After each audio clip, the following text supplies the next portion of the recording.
mukama wa yes Carol tetandikiddewo nnyo abantu bebuso kati tutandise n'omu ku bakulembeze oba abakungu b'omu gavumenti gonna gotwa amazima gali nti ayina invisible advisor gwe yeebaza kwegamba ayina omuwi w'amagezi ow'omukyama ateeraga amugamba nti nno tusiima amagezi era amagezi g'otuwa ensi ekulaakulanye Think Chavenue egikutuusaako firimu etandika olunaku olwaleero gwe owuliriza ani era oba mukulembeze ani akuwa amagezi kale ne mu bulamu bwa bulijjo akuwa amagezi ddala agasaana eyo nga tuvaayo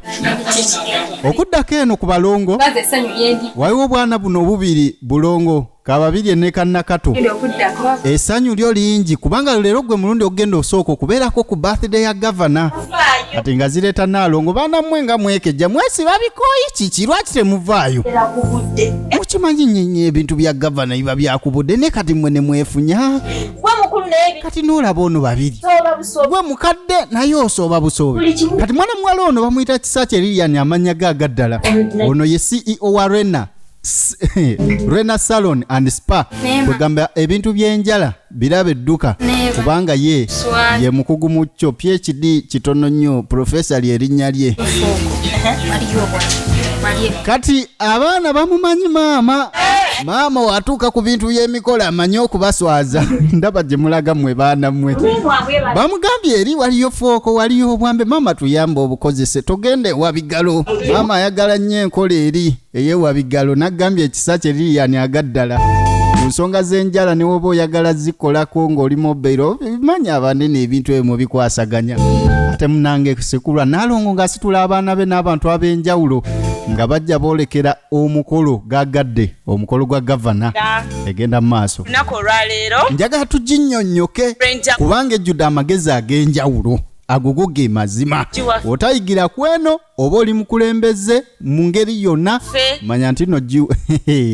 nawe gwe bakulembera labe noosirike invisible advisor kati wano wetuli ku lunaku nga luno MC olunaku lwo lwakitiibwa Lukwago naye teyabuzeewo Lukwago gift ku mukolo yazze dda kukyatugamba emyaka manyi waliwo bye bayita ebimuli by'oku mikolo abaana ng'abo mukolo gwo gwanyumya mazaalibwa ne munaye enkola ya kikungu okategedde naye nga nsanyuse nnyo kati ky'oba omanya MC watasanyuka ayinza obutasasulwa era kati MC tubeegenderezze nnyo yagambira nsanyuse nnyo kino sikirabanga nyongera okubeebaza bannange kati okwebaza abazze nsonga nkulu ku mukolo mwongera mu maanyi kubanga ye gavana bamukoze si bubi kati bali ku mukolo gwa gavana mukolo ki birthday tugonze Dr. Mwenye omulabye ddala era mwongere okumuwagira okumulo kati MC nayongera okusaba abawagizi b'e Busomba bongerere ddala okulabika nga basomba obululu obwo nga babuwaani gavana aniriza yadde munnange afe omulungi gavana birungi maama waffe kyonna kyali ye bamutwalanga maama omulungi akola byonna kwegamba atembeeta ekitundu ffenna maama ebintu ebyo binyuma nnyo nga bookulembera buli omu sekinnoomu takwekokkola kitegeeza oba okola bulungi okategedde akantu ako omukulembeze munnange actually waliwo enjawulo wakati w'omukulembeze omufuzi n'omuweereza nze ndowooza abakulu bonna bandibadde baweereza kubanga munaye baba baweereza abantu emusinga muwa akafumitono ye gavana n'abakyala maama Kabeete abantu bange kati nsanyuse okubalaba ye musanyufu okulaba abantu kubanga munnange waliwo abategeka emikolo abantu ne batakiika yefute munnange bale kujja no no be bamu ku baana be kati bambi birungi ye gavana naye mutuufu olunaku luno lukulu nnyo kubanga okubayita bajje ne bajja kya kitiibwa nange gye ngenda okumubaagala kati alayira ekintu kimu mwe mukole gwa kunjagala ogw'okubaagala mugundekere baweereza n'amaanyi obuweereza ajja kukozesa amaanyi gonna ag'obuto ag'ekikadde ag'ekivunyuka alabike nga abaweereza kwongera okufuna emikwano kati subscribinga kubanga ezo ziba mpisa mbi okulaba nga tonna subscribinga yadde ne kalike kale itirako mu comment section firimu yaffe genda mu maaso olwaleero go mazaalibwa nange nkimanyi kati munnange leero kakakasa newankubadde mazaalibwa ate sinnakula nkyasobola bamusabye emyaka kati buli emyaka ngenda kubaweereza nkakasa kati jo gyejo emyaka gyejo gavana kyaffe bamukutene katambi ali live ku TikTok bestifati nankutumiddeko nnyo naye mwali mu firimu eno baana wana Uganda kina Uganda kuba kunyumira kuyiga nga ate bwe tuseka with me boy VJ JSK kati emyaka gyagisirikidde gyejo yamanyi kimu emyaka gino kale weewaawo kale akuzeekuzeemu n'asobola tebaagala okuti be bakadde abatagooka abatakkiriza nange njagala tukwasaganyize wamu kati ng'abagamba simbire kuli tetugenda kukikkiriza etteeka eriyise waliwo togikwatako ayise yagamba tumukwateko tabanga agamba nedda kino tekigenda kukkirizibwa n'abaana abaabali sya abaana abaffe basome n'abaana babakaddeyideyi kati teebereza ne makazi ng'oli mukulembeze Dr. Mwenye tukwasa ensonga aliwo zinooti nga yesekula tulye tugende mu maaso kati mutange maama newankubadde leero birthday ye n'ebyobufuzi tebibulayo n'ajjayo ekinyusi waliwo etteeka erigenda mu maaso wano ebusomba osegeera ye talyagala kati asiima nnyo obuwagizi bw'abantu bwe bazze bamuwagiramu ebiseera by'emabega ate n'asaba ne ku luno basitulikire wamu kwegamba bakole kyonna ekisoboka alabike ng'akola ki etteeka liyitamu kati njagala muliye ye kennyini wakubatwala mu kanyomero akaddako talinzeemu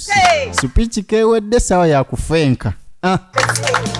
essaawa eno eba yakulya njagala bantu bange bajje babasamu kati abakoze ku kyokusaaviisinga bajje tulabike ng'ensonga zino awo obugalo buba bw'amaanyi awali okulya eyo gatuvuddeyo omukolo bwe guto egwatambula okuddako eno Benita kati ku opposition waliwo akulira opposition tumuyitaani wano mu bwobufuzi byaffe mutegedde mu comment section sikyo kale okusinziira ku mulembe gw'omwoli kati ali mu kwebuuza ku sekuritale we n'amugamba advisor ku luno tatuwadde katwa ki yabawadde engeri yokka tuyinza okutereezaamu ebyensoma kati advisor kitundu kyaffe ekya busomba ku ngeri y'okutereeza ebyensoma mu busomba mukole etteeka ayisizza etteeka litwale mu seneti etteeka liyite mu gavumenti aba gavumenti okuviira ddala ku gavana kati ng'ekiteeso kigamba ku mukozi wa gavumenti asinga okuviira ddala waggulu ku gavana paka kwasemberayo ddala wansi mu bakozi ba gavumenti bonna basomera mu masomero abaana ga gavumenti bonna basomere mu masomero ga gavumenti katonda wange kati y'oli omuwi w'amagezi gwe twatandise naye ow'ekyama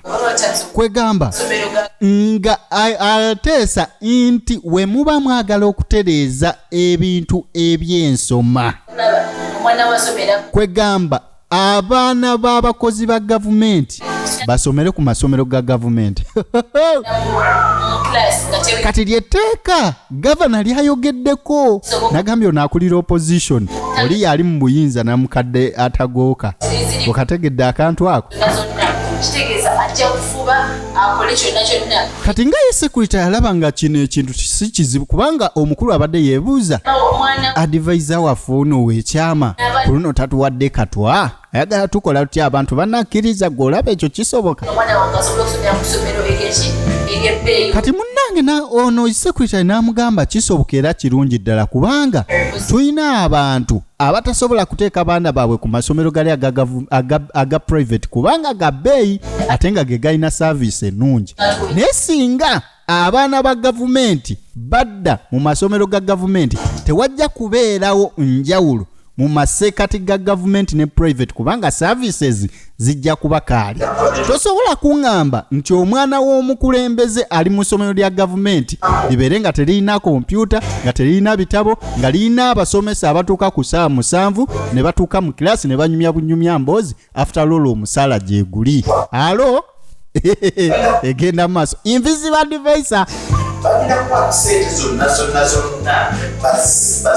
kati ebyo ng'obitadde ku mabbali ono ye alina obweraliikirivu nti nno gavana enkola ye ya ssente ateekeddwa okukwata ssente za buli ngeri avujjirire ekintu kwegamba avujjirire okuwakanya etteeka modulo bisookereyo munda mu paaliyamenti nga tebannalonda mubimanyi naffe bibeerawo wano ne bituuka n'okubeera nga beekuba ebikonde naye imbu ssente abali mu buyinza naddala ku sayidi y'ebusombe eno gavana akozesa nnyo ssente naggulirira abantu ne balabika nga balonda ebikyamu okuddako eno buno obwana bulongo ono ye taata nalongo ye kisaache Lydia nagambye we Warena Salon and Spa ebyenjala muzanyo gwe so nga ate omwami ye musajja mukulu oyo Dr. Mwenya Dr. Mwenya tumulabe mu filimu nyingi atuzanyije filimu ezenjawulo wansi wa Tincture Avenue ne companies endala nyingi nnyo ate nga yaddukanya Mwenya Dental Clinics nga kwotadde abakolera eddagala eddungi Mwenya Natural Mouthwash yeyune namba zaabwe ku screen kati nga ye taata asiima nnyo okulabika nga abaana bano basigala bambala we bati ng'akabawo kasigala mu ngoye omwo anyibi hajjati biina engeri gye byambamu n'okigenda okwesabuukulira noga kati okudde eno okwago gift original names ku TikTok omumanyi kati muwala wa gavana ne maama yamutamya politics n'afuuka politics maama yandibadde kulu n'akimanya nti leero birthday ye n'atayogera ku byabufuzi ne buli mukolo ab'ebyobufuzi bamayize era bali mu byabufuzi tuli mu kufiirwa bali mu byabufuzi kati leero birthday ye era byabufuzi omulenzi munnange gwereka maama ajja kwekubya pressure politics tamuvaamu ni bannange kati y'omuwala ye yandiyagadde maama olunaku ayawule emikolo laale azawule ku mikolo emirala wabula bino bibaaho mwana mubeera mu kuziika omufu wa kuziikwa ku ssaawa 8 ne bawowa politics akazindaalo n'ayogera ne muziika ku 12 ati ye munene ate munaakola ki okudde eno enaayita kati onagamba kigenda kusobozesa abazadde ba wansi kati ng'agamba okusomeseza kwegamba abaana baabwe mu masomero singa etteeka lino liyita n'abazadde abawansi bajja sobola okusomeseza abaana baabwe ku masomero ag'ebbeeyi kubanga already services ziri mu private ze ziri ne mu gavumenti wadde okimanyi waliwo essomero naawe olimanyi lisasula bukadde buubwo era ng'omwana n'amala alyogerako obula omumwanulukuka omwana ajja ayogere ku masomero nga kyogamanyi naawe agasasula obukadde bw'ensimbi mwana ayogera ku kisomero n'obula omumwanuluka naye nga ti services zezimu just weewunye amasomero gonna gali ku silabasi y'emu obutabo bwe bumu naye enjawulo evaawo kulabika nga private ate ziba z'amaanyi okusinga gavumenti ebiseera ebisinga gavumenti eba etuuka nga tefaayo kulondola kiki ekiri ku ground era w'osomereyo munda ogenda kwesanga nga abasomesa tebeefiirayo so nga ate mu private beefiirayo abasomesa ebiseera ebisinga ababa mu gavumenti tebeefiirayo olw'ensonga nti n'obusente bwe bafuna butono ovanga ku muntu agenda okusomesa omuntu agenda omuzalawo enkya kubanga gw'onsomesa okubeera dokita nze nenkola eddwaliro eryange nenfuna miliyoni gwe ng'okyali ku 5,000, 20,000, 3,000 so kati nabo amaanyi gabaggwa ng'ebintu bye bakozesa mu bulamu bwa bulijjo bya bbeeyi ku ssente ze bafuna okutuuka leeti obutaafiirayo bonna basome oba kifa kife mu masomero agamu agali ebusomba temunkwata bubi kati nga ye sekuritale akirabirira ddala nga invisible advisor amawulire ge kwegamba gabawadde malungi nnyo nyini ddala okudde eno abantu bonna obalaba nga bwe batudde wano kati ye gavana abantu obalaba bakola ki bamanga bw'abantu bawe buli bawe balye kati wulira akakodyo oba ogenda kubafuga ka gavumenti efuga obubi abantu tebakaka tebateekako mundu kwegamba enkola ya gavana agamba abantu gwe bawe balye bakute basirike. Enva mu kintu kino. Kati mulimu abatunda ensi yaabwe mu kulya. Kola emirimu. Kwegamba tosobola kuŋŋamba nti nno omukulembeze gundi omumanyi wa kisiru. Gwe n'osimba layini n'akuwa 2,000 n'akugulira omwenge n'osanyuka n'omuwa akalulu olw'okubanga aguze omwenge. Ekintu ekyo kyakuwa okulya kiggwawo. Obulamu bwo bwonna. Mpaka bwo. Era n'osanawo obulamu. Naye kati ono yamugamba nti nno nze oluva mu ntebe njagala mwana wange ogiddemu. Akakodyo kategedde bantu kubawa balye. Abantu bwe balya ne bakutta ne bafunda era ekiddako okimanyi kuba kukola ki? Kunya okategedde. Isizo olwaleero. Kati ye njagala tukusikaasinge nga gyayisa olukiiko. Eryazze. Waliwo etteeka lino ery'abaana ba gavumenti okusomera mu gavumenti. Eryo etteeka ly'amasomero okuyita. Ebyo ye tasobola dikkiriza yita. Kikubemu obufaananyi. Singa liba liyise abaana baffe nga basoma n'abaana. Kati nno weewuunye. Ekyo tekisoboka. Ng'abakozi b'omu gavumenti ey'ebusomba nfuna bulungi tebaagala baana baabwe kusomera mu masomero ga layisi kubanga bo tebali kirasi yawe. Kane weebuuza abaana b'abakungu bano ab'ebusomba bo tebafu tebanya tebapa mwana ebintu bimu tuyisa mukka mu kisero. Kati ono yagamba nti tutekemu sente zonna tukakasenga ensonga ntugiguye kwegamba kube kumenya mujenje kalu kuyisa mukka mu kisero manye bakuwa kwegamba nti no iso omukogo mu kidomola kiba kirala naye kisero ayi uyita mu buyisi. Kati yagamba mutekewo sente zonna etteeka lino nze mumpe budget yonna eyeetaagisa ndabike ng'ensonga zino ngenda kubeera nga nzikwasaganya. Jamu obuyanja. Kati jjukira ne gavumenti y'ebusomba eno tetulina kuluzinga eyina abantu abagirya emabega. Kati wulira olutalo n'ensi lwegendako nga waliyo abagagga abavujjirira ensonga ate ng'akakodyo kali mu kuwa abantu balye abantu bafuna ekyokulya ensonga ziba ziwedde busomba nga bagifuga nga we baagala. Kati olw'ensonga eyo nkola y'ono kati okudda eno maama yagamba abaana kansuubire ebijiiko mbikozesezza baamugambako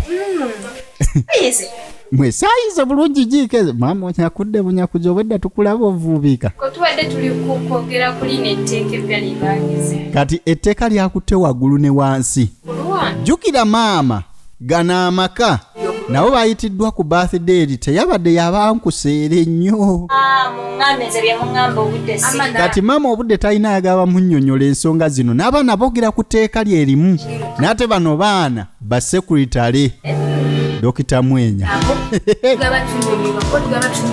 Kati baabano abawansi bagamba nti olaba gavumenti webanga ereese kwegamba abaana baabwe mu masomero ga gavumenti nga naffe tusobola okusomako nabo tuba tubayigirako ebintu bingi tufunako ne link omanyi connection kintu kiyalalamu.